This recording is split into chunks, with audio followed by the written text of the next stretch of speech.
Premiere number 1 है समांतर चतुर्भुज के गुण। तो समांतर चतुर्भुज की सम्मुख भुजाएं बराबर होती हैं। तो समांतर चतुर्भुज किस प्रकार का होता है, तो मैंने एक समांतर चतुर्भुज यहाँ पर बनाया हुआ है, देखिए PQRS, ठीक है।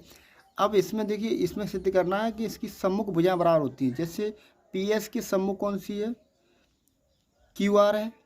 इसी प्रकार SR के सम्मुख कौन सी है, PQ। तो इनको कैसे सिद्ध करते हैं, तो देखिए सबसे पहले हमको ज्ञात क्या है कि एक समांतर चतुर्भुज है, तो हमने एक समांतर चतुर्भुज हमने बना लिया है, ठीक है। तो जो हम ज्ञात है यानी दिया हुआ है वो हमने लिख लिया है, ठीक है। क्या, एक समांतर चतुर्भुज PQRS है। तो PQRS एक समांतर चतुर्भुज है। फिर हमें प्रूव क्या करना है, हमको प्रूव करना है कि PQ के बराबर दिखानी है हमको SR, PQ के बराबर SR दिखानी है, तथा PS बराबर QR, यानी कि PS के बराबर ये भुजा दिखानी है, यानी इस भुजा के बराबर ये वाली भुजा और इस भुजा के बराबर ये वाली भुजा आपको प्रूव करनी है, ठीक है।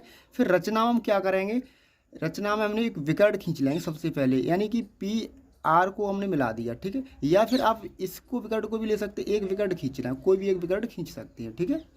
अच्छा, अब उपपत्ति यानी प्रूफ में हम क्या करेंगे, यानी दो त्रिभुज, ये विकर्ण क्या करेगा, दो त्रिभुजों में विभाजित करेगा इसको, ठीक है। त्रिभुज कौन कौन से हो गए, एक त्रिभुज होगा PQR और दूसरा त्रिभुज हो गया PSR। तो दो त्रिभुज हमको मिल गए, ठीक है। अब इनमें हम क्या करेंगे, सर्वांग समता हासिल करेंगे इन दोनों में। अगर ये सर्वांग सम हो जाते हैं किसी कारण से, तो इनके सभी एंगल, यानी ये एंगल इसके बराबर होगा और ये एंगल इसके बराबर होगा और ये इसके बराबर होगा, ठीक। उपपत्ति हमने दोनों त्रिभुजों को ले लिया, पहले हम ले रहे हैं PQR, फिर दूसरा त्रिभुज लेंगे PSR। इन दोनों में हम सर्वांग समता हासिल करते हैं, यानी सर्वांग सम करते हैं इन दोनों त्रिभुजों को।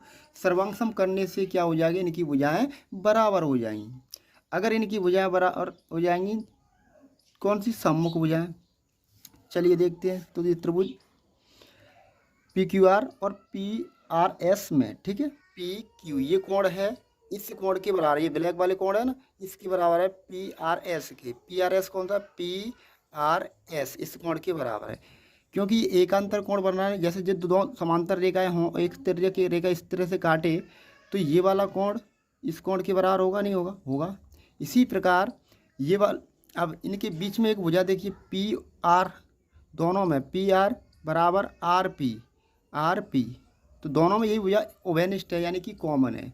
तो इसी प्रकार देखिए इसमें जो एंगल, दूसरा एंगल कौन सा, ये वाला एंगल ये और एंगल ये वाला, ये दोनों में सेम ही है, यानी दोनों में ये बराबर है। क्यों बराबर है, ये भी एकांतर अंतःकोण है, ठीक है, ये कोण इसके बराबर है। तो किस वजह से, एकांतर अंतःकोण की वजह से। और ये भुजा कैसी है, ये भुजा समांतर है ना, तभी तो हम, ये भुजा समांतर होंगी तभी तो एकांतर अंतःकोण होगा। क्यों समांतर है, क्योंकि समांतर चतुर्भुज है, तो सम्मुख भुजाएं समांतर होती है ना, ठीक है। अब देखिए एकांतर अंतःकोण PS, और ये भुजा क्या थी, PS समांतर है QR के, और यहाँ पर भी देखो PQ समांतर थी SR की। अब क्या होता है कि हमको मिलता क्या है, देखो ये वाला कोण था इसके बराबर है और ये कोण इसके बराबर, और एक भुजा उभयनिष्ठ है दोनों में। तो हम कह सकते हैं कि दोनों त्रिभुज जो हमने लिए थे PQR, एक त्रिभुज लिया था PQR ये वाला, और एक PRS, ये दोनों कैसे हो गए, दोनों सर्वांग सम हो जाते। किस वजह से सर्वांग सम, ये देखिए सर्वांग सम का चिन्ह है, इस तरीके से सर्वांग सम का चिन्ह होता है, ठीक है।